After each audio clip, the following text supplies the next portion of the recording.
Today I'm rebuilding Flexi's onboarding so it works both with iOS and Android with Compose Multiplatform. One flow, same codebase, native feel.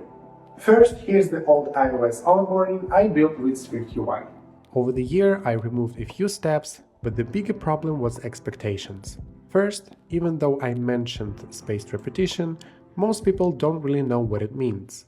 Also, the onboarding showed a ready plan with sample words based on language and level. And many people assumed Flexi comes with pre-made cards. But Flexi is about making your own cards, with AI helping you generate translations and examples. I decided to modify the onboarding and make it shared for iOS and Android. In the new flow, I added a step that explains spaced repetition. There is even a small animation with the ball jumping across review days. I also added a screen with user reviews as social proof.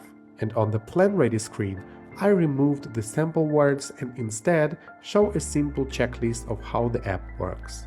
The shared onboarding lives in KMP module and uses Compose Multiplatform with Coin for dependency injection. At the center is the onboarding engine, which works like a small state machine.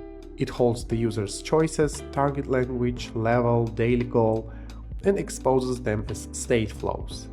At the end, the engine builds one onboarding result with everything the user entered. Onboarding entry wires this engine and the repository, then launches onboarding navgraph, where each step is composable. On Android, it's just Compose. On iOS, I host the shared Compose UI inside SwiftUI using UI View Controller Representable and Compose UI View Controller. That lets me keep the rest of the iOS app in SwiftUI. There isn't a Firebase SDK for Kotlin multiplatform yet. I already use the native iOS SDK, so I added a platform callback. When the user reaches the loading step, iOS does platform work, creates an anonymous Firebase user and the initial Firestore deck from onboarding data, mirroring Android timing. I also brought back the language list scroll feel from the old SwiftUI onboarding.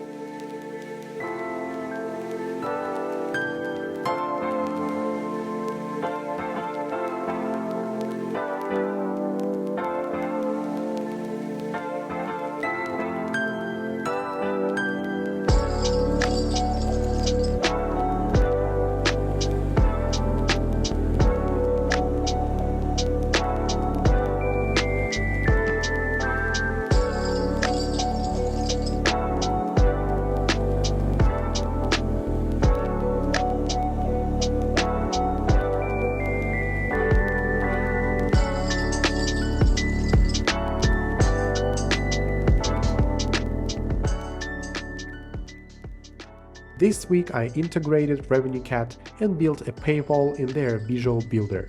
The paywall appears at the end of onboarding. That's where most purchases and trials start. Next, I'm adding Google Analytics to onboarding. It's crucial for understanding drop-offs like which step people leave, which languages they pick, and whether the screen about spaced repetition helps people finish. Unfortunately, there is no Google Analytics for Kotlin multiplatform, so here's the plan.